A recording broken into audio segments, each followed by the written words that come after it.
علیکم ورحمۃ اللہ وبرکاتہ۔ الحمد للہ وحدہ والصلاة والسلام علی من لا نبی بعدہ۔ اما بعد فاعوذ باللہ من الشیطان الرجیم، بسم اللہ الرحمن الرحیم۔ والذین یؤمنون بما انزل الیک وما انزل من قبلک وبالآخرة هم يوقنون۔ وعلى آل إبراهيم إنك حميد مجيد۔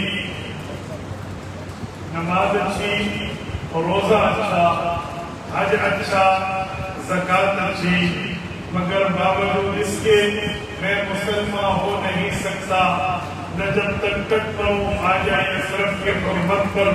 خدا شاہد ہے میرا کامل ایمان ہو نہیں سکتا۔ میرے معزز دوستو، آج 20 اگست 2026 بروز جمعرات، تو اس وقت 21 اگست 2026 بروز جمعہ میں بدل چکی ہے۔ میں یہاں فیصل آباد کی سرزمین پر الفتح گراؤنڈ سالانہ ختم نبوت کانفرنس میں شرکت کے لیے روانہ ہوگا، لیکن جب میں روانہ ہونے لگا اس وقت میں پشاور میں تھا۔ آج پشاور میں گورنر ہاؤس کے اندر ہمارے برادر مکرم مولانا اسامہ اجمل قاسمی کی دعوت پر گورنر صاحب کی صدارت میں قومی سیرت کانفرنس کا انعقاد تھا، تو وہیں مجھے علم ہوا کہ آپ نے اس جگہ کو تبدیل کر لیا۔ مجھے عزیزم میرے چھوٹے بھائی زین الصالحین نے صبح فرمایا کہ آپ نے ہمارے یہاں شرکت کرنی ہے۔ میں نے کہا یار میں پشاور سے آنا ہے، میں لیٹ ہو جاؤں گا، آپ کے ساتھ شاید حاضری نہ دے سکتے۔ جب اب میں یہاں پہنچا کیونکہ جگہ بدل چکی تھی، تو واقعی میں اتنی بھی مان گیا ہوں۔ انہوں نے تو مجھے بلانا چھوڑا، پوری کانفرنس کو یہاں پر منتقل کر دیا ہے۔ آج تک تو شاید ایسے رسالت نہ کرو کہ میں اس گلشن میں آنے کے لیے معذرت کرو۔ میرا جس گلشن میں ہم ٹھہرے ہیں حضرت مولانا مفتی زین العابدین نور اللہ مرکزہ کا گلشن ہے۔ رب کریم ان کی قربت اقدس پر کروڑوں اربوں کروڑوں بے شمار رحمتیں نازل فرمائے۔ ہمارے اسٹیج پر ان کے جانشین حضرت مولانا یوسف صالح دامت برکاتہ موجود ہیں، اور ہمارے امیر مرکزیہ عالمی مجلس تحفظ القوت دین طریقت رہبر شریعت حضرت مولانا ناصر حسین خاکوانی، اللہ اپنے عمر میں مزید برکت عطا فرمائے، وہ تشریف فرما ہے۔ اور ہماری اسٹیج یہاں جملہ علماء کرام، فضلاء کرام، مفتیان کرام، قرراء کرام کے پھولوں سے سجی ہوئی ہے، اور رات کا اس وقت کوئی 1:15 بجنے سے بھی اوپر کا وقت ہے، اور اتنی وقت تک آپ اتنے جوش و خروش میں بیٹھے ہیں۔ تو میں آپ کی خدمت میں عقیدہ خلق نبوت پر چند باتیں کرنے لگا ہوں، بس آپ توجہ میری طرف رکھنا، میری آنکھوں میں آنکھیں ڈال کر بات سننا، انشاءاللہ ہمارا وقت قیمتی بنے گا۔ اس کی ڈبلنگ بند کر دیں، بالکل ایک آواز رکھیں۔ عقیدہ خلق نبوت رسالت مآب علیہ السلام کی پگڑی کا نام ہے۔ عقیدہ خلق نبوت رسالت مآب کے منصب اور عہدے کا نام ہے، اور اس عقیدہ خلق نبوت پر میرے پاک پیغمبر نے ہمیں آداب بھی سکھائے ہیں، اخلاق بھی سمجھائے ہیں، کیونکہ میرے پاک پیغمبر نے اس عقیدہ خلق نبوت کے تحفظ اور اس کو امپلیمنٹ اور نافذ اور اظہار کرنے کے لیے بڑے بڑے غموں کو سہا ہے، بڑے بڑے تانوں سے رسول اللہ کو واسطہ پڑا ہے۔ آپ کہیں گے ختم نبوت کے عقیدے پہ غم کیسا؟ میں آپ کی خدمت میں جملہ کہنے لگا ہوں۔ رسالت مآب کا سب سے چھوٹا صاحبزادہ، رسول اللہ کا لخت جگر، رسول اللہ کا نور نظر، حضرت ابراہیم بن محمد، حضرت رسول اللہ صلی اللہ علیہ وسلم کا چھوٹا بیٹا جس کی عمر 18 مہینے تھی، ان کے لیے محدثین نے لکھا ہے حتی رکبت دابہ، 18 مہینے کی عمر تھی تو وہ چھوٹی سی چھلانگ مار کے سواری کی پیٹھ پر سوار ہو جاتے تھے۔ نبی پاک کو ان سے بڑی محبت تھی، حضور پاک کو ان سے پیار تھا، اور واقعی ہر والد کو اپنی اولاد سے بڑا پیار ہوا کرتا ہے۔ امام الانبیاء کی محبت کا عالم دیکھیں، نبی پاک صلی اللہ علیہ وسلم نے ان کے لیے مرضعہ، ایک دودھ پلانے والی دائیا رکھی اور وہ عوالی میں رہتی تھی تو بچہ اس کے پاس رہتا تھا۔ نبی پاک مسجد نبوی میں رہتے تھے۔ آج مسجد نبوی سے عوالی مدینہ طیبہ کا سفر کرے تو کم از کم 20 منٹ کا سفر ہے، 7 سے 8 کلومیٹر، کئی ٹرن اور یو ٹرن لے کر، کئی راؤنڈ اباؤٹ لے کر وہاں باغات تک بندہ پہنچتا ہے۔ اس وقت تو پتہ نہیں جھاڑیاں ہوں گی، اس وقت تو راستے میں سنگریزے ہوں گے، اس وقت تو راستے میں پہاڑیاں ہوں گی، پھر بھی حضور پاک ان کو کراس کر کے اپنے بیٹے سے ملاقات کے لیے تشریف لے جاتے تھے۔ رسالت آپ صلی اللہ علیہ وسلم اکثر وہاں جاتے۔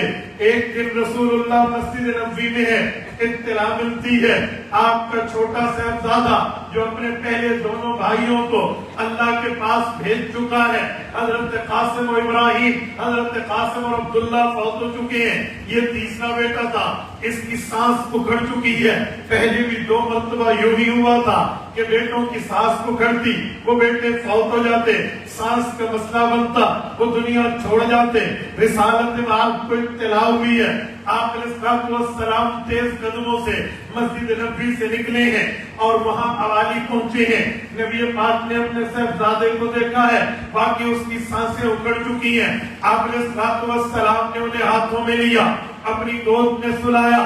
جب نبی پاک کی گود میں وہ بچہ پہنچا ہے، فیصلہ وقت کے غیرت مندوں، میں آپ کی خدمت میں نبی پاک کے درد کو پیش کر رہا ہوں، رسول اللہ کے غم کی کیفیت کو پیش کر رہا ہوں۔ جو سانس اکھڑی ہوئی تھی، وہ بچہ دائی اجل کو لبیک کہہ گیا، وہ اپنے اللہ کے پاس پہنچ چکا۔ رسالت پاک علیہ السلام کی آنکھوں میں جو غم تھا، وہ غم پانی میں بدلا، وہ پانی آنسوؤں میں کنورٹ ہوا، وہ آنسو ایسے نکلے۔ وَعَيْنَاهُ صلی اللہ علیہ وسلم تضرفان، محدثین نے لکھا ہے نبی پاک کی آنکھیں ایسے برسا رہی تھی جیسے بارش کے قطرے برستے ہیں۔ نبی پاک رو رہے تھے۔ حضور پاک علیہ السلام نے فرمایا ان العین تدمع والقلب یحزن، فرمایا لوگوں یہ تو دل کا غم ہوتا ہے جو دل سہتا ہے، پر آنکھ تو آنسو بہاتی ہے، باقی آنکھ کا آنسو یہ دل کے غم کی تعبیر ہوا کرتا ہے۔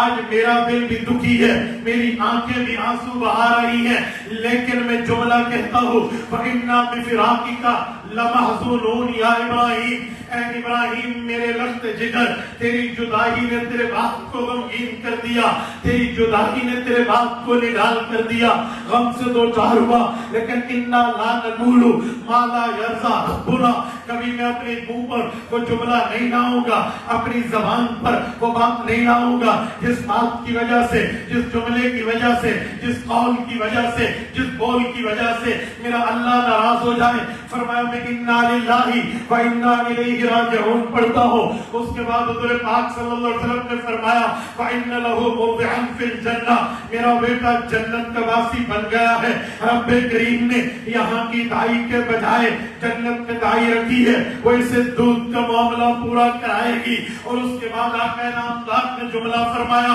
جو میرے اس دلیل کا محل استشہاد ہے، جو میرے اس دلیل کا محل استدلال ہے۔ میں نے کہا غم سہے، رسول اللہ نے عقیدہ ختم نبوت کی امپلیمنٹ کرنے کے لیے تکلیف سہی ہے، میرے پاک پیغمبر نے عقیدہ ختم نبوت کو بتانے سنانے سمجھانے کے لیے تو حضور پاک نے فرمایا لو عاش لکان نبیہ، اے لوگوں یاد رکھنا اگر ابراہیم بڑا ہوتا، جب لڑکپن سے بچپن سے جوانی میں آتا، اس کی عمر 40 سال پوری ہوتی تو اس کے کندھے پہ نبوت کے تمغے سجتے، اس کے سر پہ نبوت کا تاج سجتا۔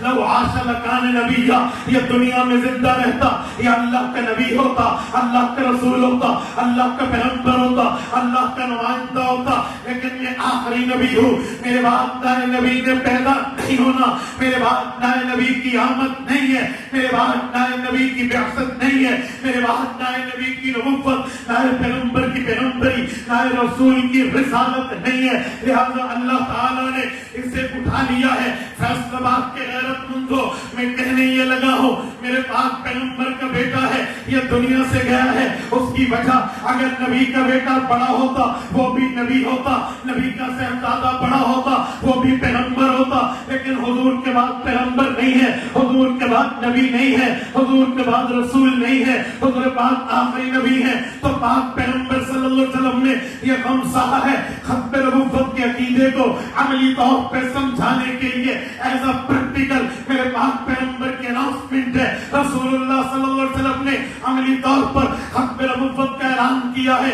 زبانی تو اعلان قرآن بھی کر رہا، زبانی اعلان تو حضور کا فرمان بھی کر رہا، لیکن پاک پیغمبر کے عمل سے کہ بیٹے دنیا سے چلے گئے پھر بھی ختم نبوت کا اعلان ہے۔ تبھی میں نے کہا یہ صرف عقیدہ نہیں ہے، یہ صرف نظریہ نہیں ہے، یہ میرے پاک پیغمبر کی پگڑی ہے، یہ میرے پاک پیغمبر کی عزت ہے، یہ میرے پاک پیغمبر کا عہدہ ہے، یہ میرے پاک پیغمبر کا منصب ہے، اور ایسا منصب ہے جس منصب کے لیے محمد الرسول اللہ کے دل اقدس جس پر اللہ کی وحی آتی تھی اس دل نے غم سہا ہے۔ محمد الرسول اللہ کے ذہن اقدس جس ذہن اقدس سے سوچ کے نبی پاک نے چار دانگ عالم میں دین کو پھیلانے کے لیے ریاست مدینہ کی بنیاد رکھی، اس ذہن نے غموں کو برداشت کیا ہے۔ کیوں کہ میں آخری نبی ہوں۔ جب ختم نبوت کا معاملہ اتنا بڑا ہے کہ پاک پیغمبر صلی اللہ علیہ وسلم اس پر غم سہتے ہیں، پاک پیغمبر صلی اللہ علیہ وسلم اس پر تکلیف سہتے ہیں، پاک پیغمبر صلی اللہ علیہ وسلم اس پر دکھی ہوتے ہیں،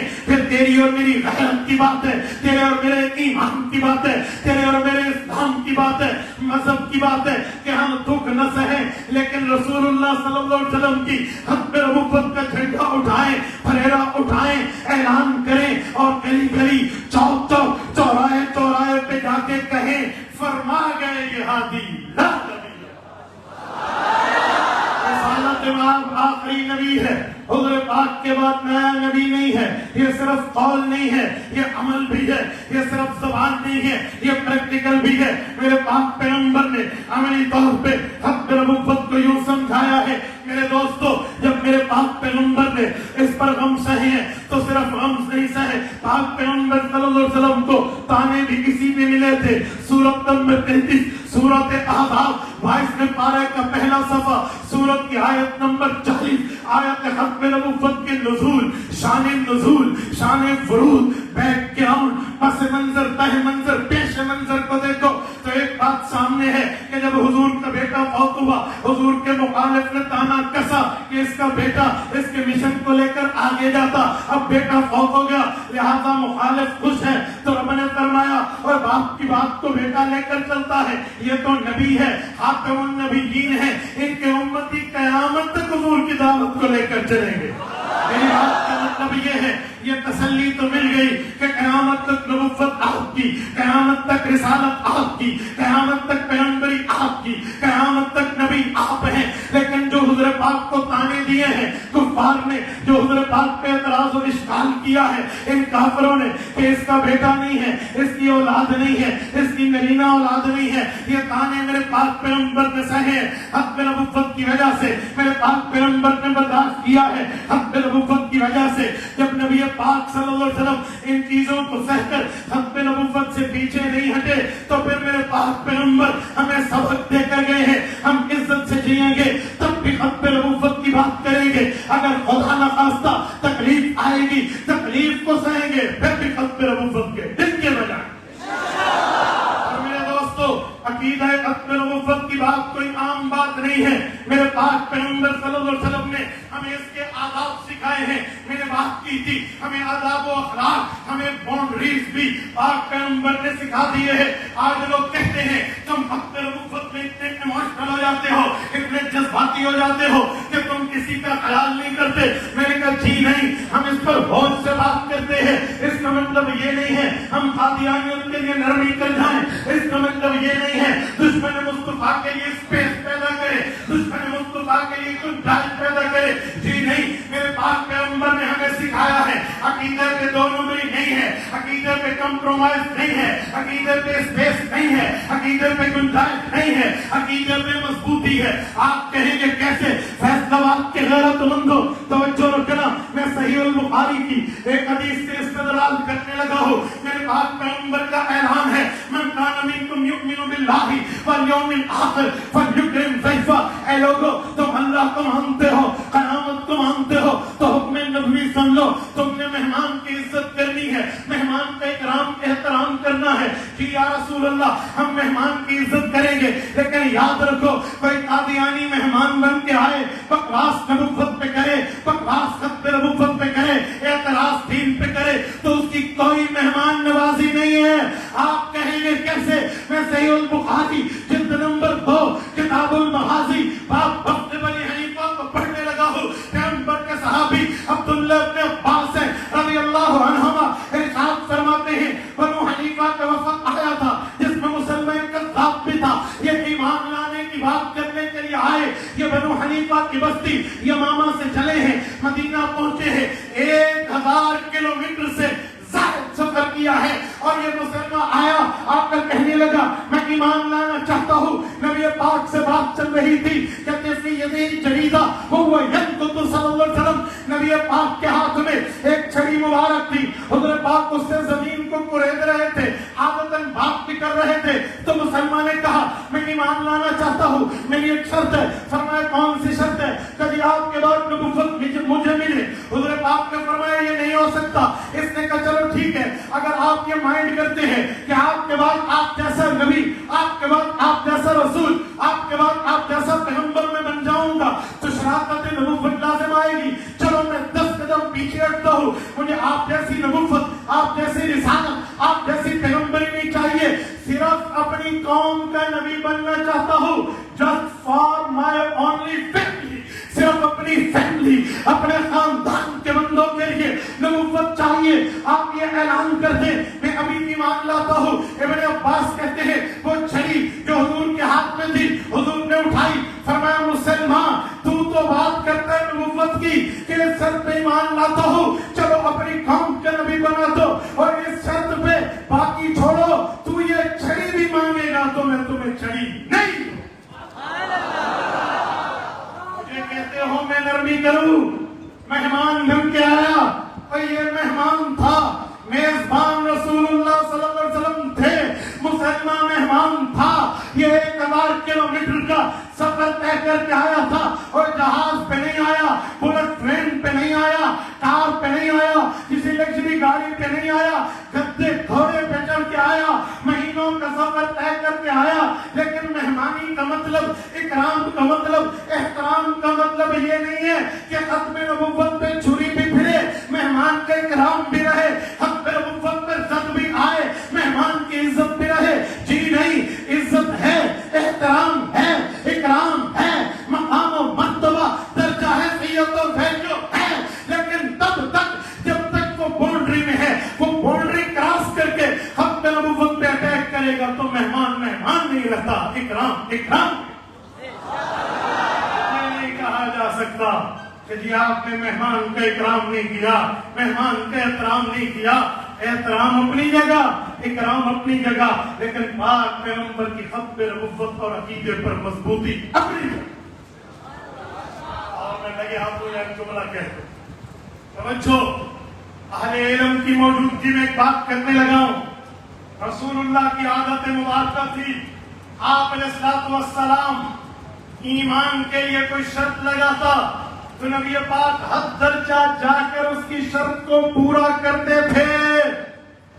صحیح مسلم، امام مسلم ابن الحجاج القشیری رحمہ اللہ مسلم شریف میں 3 صحابہ کی روایت لائے ہیں، عثمان بن ابی طلحہ، خالد بن ولید، عمرو بن عاص، ایمان لانے کے لیے مکہ سے نکلے، بتوں سے تنگ، معبودان باطلہ سے مایوس، کا بڑے گناہ کیے۔ یہ بت اپنے پہ مکھی نہیں ہٹاتا، ہماری پیروی، ہماری معاملے میں مدد نصرت خاک کرے گا، چلو حضور پاک کے پاس ان کے قدموں میں بیٹھو، دامن رحمت مصطفیٰ سے وابستہ ہو جاؤ، کنٹیکٹ رسول اللہ سے کر لو، اور نبی پاک کا کلمہ پڑھ لو۔ نبوت کا اعلان ہے، دنیا بھی کامیاب ہے، آخرت بھی کامیاب ہے۔ مکہ سے چلے، مدینہ پہنچے نہیں ہیں، رسالت میں آپ کے پاس جبرائیل امین آئے ہیں، آ کر عرض کیا یا رسول اللہ، آپ کے رب نے آپ کی طرف یہ بات بھیجی ہے کہ مکہ کی زمین نے 3 جگر کے ٹکڑے آپ کی طرف بھجوائے ہیں. حضور نے اعلان کر دیا مکہ کی زمین کے جگر کے ٹکڑے ہماری طرف آمد ہے. صحابہ انتظار میں ہے. کچھ عرصے بعد میں یہ 3 معتبر شخصیات پہنچتی ہے. عثمان بن ابی طلحہ عبدری قبیلے کا چشم و چراغ ہے. خالد بن ولید بنی مخزوم کا نامور فرد ہے. عمرو بن عاص قبیلہ بنو سہم کا نام بر آدمی ہے اور یہ عام بندہ نہیں ہے. خالد بن ولید کے لیے کہتے ہیں 226 جنگوں میں شرکت، 226 جنگوں میں فتح، یہ وہ بندہ ہے. عثمان بن ابی طلحہ عام بندہ نہیں ہے. قریب بردار کعبہ، خانہ کعبہ کی چابی رکھنے والا ہے. اور عمرو بن عاص کون ہے؟ امام ذہبی نے سیر اعلام النبلاء میں لکھا ہے دہات العرب اربع الاول عمرو بن العاص. فرمائے لوگوں پوری دنیا عرب کے 4 بندے ذہین ہیں. جہاں پر اس نے زیاد کو گنا، مغیرہ بن شعبہ کو گنا، معاویہ بن ابی سفیان رضی اللہ عنہم سمیت گنا، وہیں پر عمرو بن عاص کو بھی گنا. عرب کا اظہر العرب، دہات العرب، طاہرۃ العرب، بہت بڑا نام، بہت بڑی شخصیت، مقام رکھنے والا بندہ. یہ تینوں آئے ایمان لانے کے لیے. سنیے حضور شرط کیسے پوری کرتے تھے. عثمان بن ابی طلحہ حضور نے ہاتھ بڑھائے، انہوں نے بھی ہاتھ بڑھائے، کلمہ پڑھا، مشرف اسلام. خالد بن ولید حضور نے ہاتھ بڑھائے، انہوں نے ہاتھ بڑھائے، کلمہ پڑھا، مشرف اسلام. جب باری آئی اس عرب کے شہید عمرو بن عاص قبیلہ بنو سہم کے چشم و چراغ کی، حضور نے ہاتھ بڑھائے. مجھے دیکھیے، مجھے حضور پاک نے یوں ہاتھ بڑھائے، عمرو بن عاص نے بڑھائے. جب دیکھا حضور کے ہاتھ میرے ہاتھ قریب پہنچے، فوراً اپنے ہاتھوں کو پیچھے کیا. حضور پاک نے پوچھا مالک یا عمر کیا ہوا؟ ریزن، بیس، بنیاد، وجہ، معاملہ کیا ہے؟ تو نے ہاتھ پیچھے کیے. کانا اشترط، میری ایک شرط ہے تب کلمہ پڑھوں گا. ماذا تشترط؟ عمر بتا شرط کیا ہے؟ کا ایک ہی ہے، آپ کے مقابلے میں خالد بن جعفر طیار کے مقابلے میں نجاشی کے پاس گیا تھا، آپ کی مخالفت کی تھی، بتوں کو پوجا تھا، دین کے خلاف بولا تھا. مجھے بڑا اللہ سے ڈر لگا، ایمان لانے آیا. میرے ساتھ وعدہ کیجئے کلمہ میں پڑھتا ہوں، جنت اللہ سے لے کر آپ دے گے مجھے. کیا وقت ہوگا جب انہوں نے رسول اللہ صلی اللہ علیہ وسلم نے ہاتھ آگے کیے ہیں. عمرو بن عاص یوں کر کے بات کر رہے ہیں، رسالت میں آپ نے ہاتھ رکھے ہوئے. عمرو بن عاص اپنی آخرت کے لیے رسالت میں آپ سے کوئی وعدہ، عہد، میثاق، پیمان لینا چاہ رہے ہیں. نبی پاک نے فرمایا اتنی بات کہ جی ہاں. کہ عمر ہاتھ آگے بڑھاؤ، کلمہ پڑھو. الاسلام یہدم ما کان قبلہ، اعلان ہے تم کلمہ پڑھ لو، پچھلے گناہ معاف ہو جائیں گے، رب تمہیں جنت عطا فرمائے. میں اس حدیث پاک کی تفصیلات کریں گا، میں صرف ایک نقطہ دکھانے لگا. شرط لگائی ایمان لانے کے لیے، حضور پاک صلی اللہ علیہ وسلم نے تسلیم کی. اس حد تک جا کر، از حد جا کر ان کی شرط کو مانا، کلمہ پڑھ لیا. پھر کیا وجہ ہے؟ مسلمان کا ذات کی شرط کو نہیں مانا. وہ تو صرف اپنی قوم کا نبی بننا چاہتا تھا، قبیلے کا نبی بننا چاہتا تھا، خاندان کا نبی بننا چاہتا تھا. اس کی شرط ایکسپٹ، وہ نان ایکسپٹ. وجہ کیا معاملہ ہے؟ میرے دوستو پتا چلا یہ بندہ اپنی آخرت سنوارنا چاہتا تھا، جسے عمرو بن عاص کہتے ہیں. وہ نبوت کے ختم نبوت کا ڈاکو تھا. وہ اپنی عاقبت تو کیا، اپنے متبعین کی عاقبت بھی برباد کرنا چاہتا تھا. ادھر مان لیا، ادھر انکار. یہ ہے عقیدے پہ مضبوطی، یہ ہے عقیدے پر پاک پیغمبر صلی اللہ علیہ وسلم کے معاملات میں سختی. آج لوگ حضور کی نرمی سناتے ہیں، سنیں، میں نرمی کا انکار نہیں کرتا. میں گویا دعوت و تبلیغ کے مرکز میں ٹھہرا ہوں، حضرت مفتی زین اللہ مدی نفر اللہ مرکزہ کی جگہ میں ٹھہرا ہوں، تو میں نرمی کا انکار کیسے کروں؟ ہماری دعوت و تبلیغ کی جماعت نرمی بتاتی ہے، پر ایک فرق ہے، اسلامی، ایمانی، روحانی. فرق کیا ہے؟ جہاں عقیدے کی بات آئے وہاں حضور نے مضبوطی دکھائی ہے، جہاں مسئلے کی بات آئے وہاں حضور پاک نے نرمی دکھائی ہے۔ مسائل میں نرمی ہے، مسائل میں توسل ہے، لیکن عقیدے پر مضبوطی ہے۔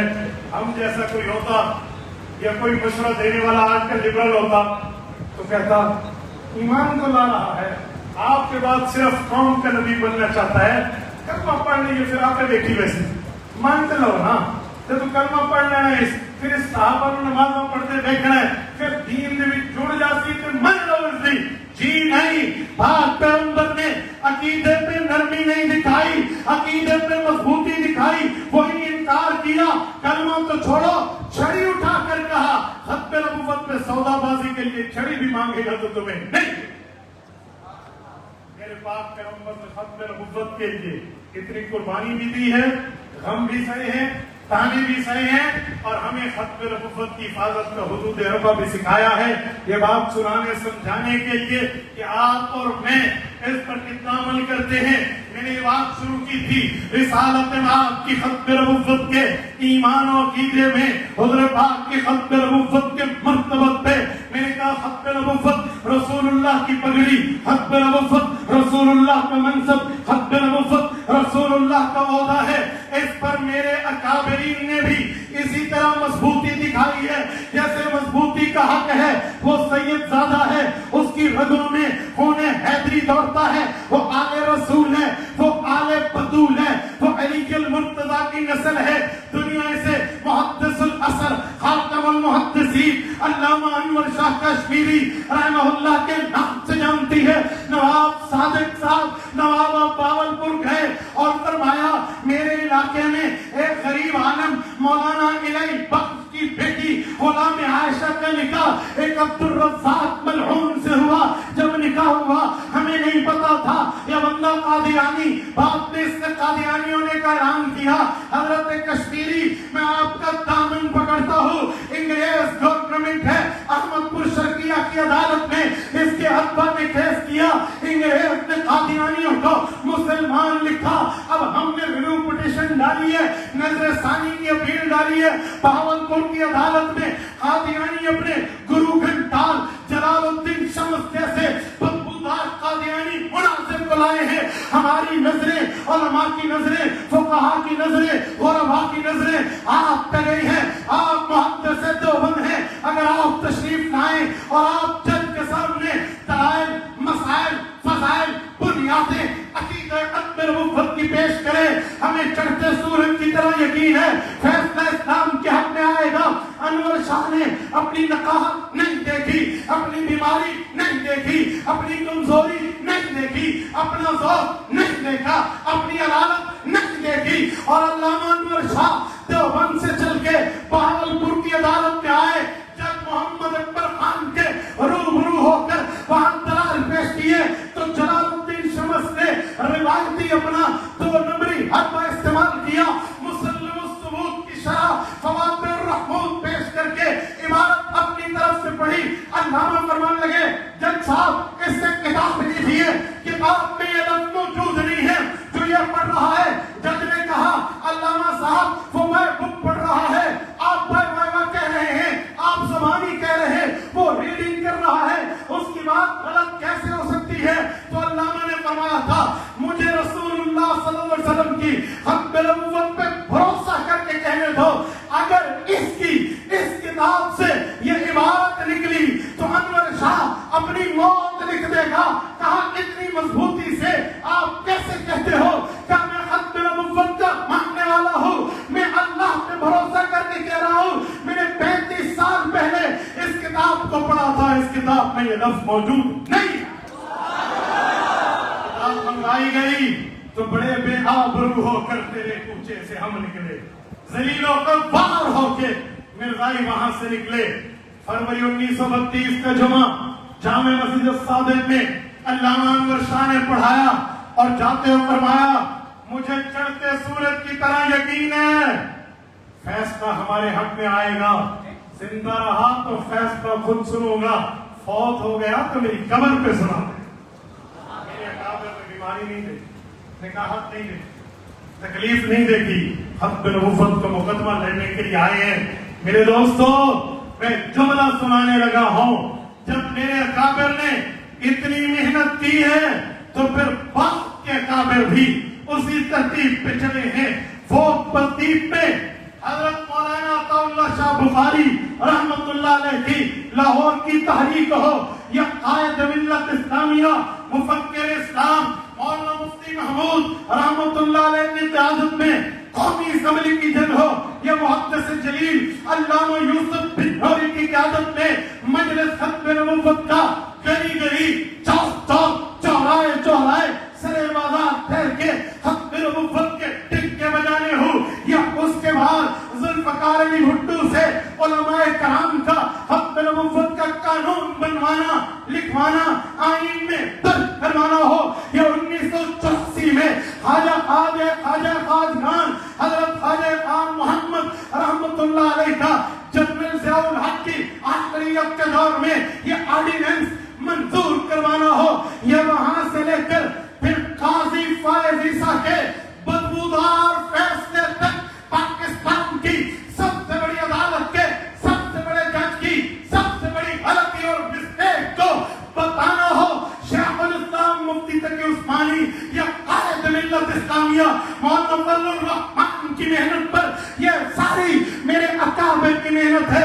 آج حضرت خاقانی دامت برکاتہ العالیہ ان جملہ اکابر کی پگڑی کے امین ہیں. اس امانت کو اٹھا کر رات کے 2 بجے تک تم میں موجود ہیں. جس شخص کی داڑھی سفید ہو گئی زندگی اللہ اللہ کی ضربے لگاتے گزری. ہم تو جوان ہیں ہماری رگوں میں جوانی کا خون دوڑتا ہے. لوگوں طے کرو مال ہوگا ختم نبوت پہ بولیے مال ہوگا ختم نبوت پہ وعدہ کیجیے ختم نبوت پہ اولاد ہوگی ختم نبوت پہ عزت و احترام کا معاملہ ہوگا ختم نبوت پہ لگائیں گے ایک ایک چیز تن من دھن ختم نبوت پہ لٹائیں گے. کیوں یہ کہتے ہوئے کہ کی محمد سے وفا تو نے تو ہم تیرے ہیں. یہ جہاں چیز ہے کیا لوح و قلم تیرے ہیں. اقول قولی ھذا واستغفر اللہ وآخر دعوانا الحمد للہ.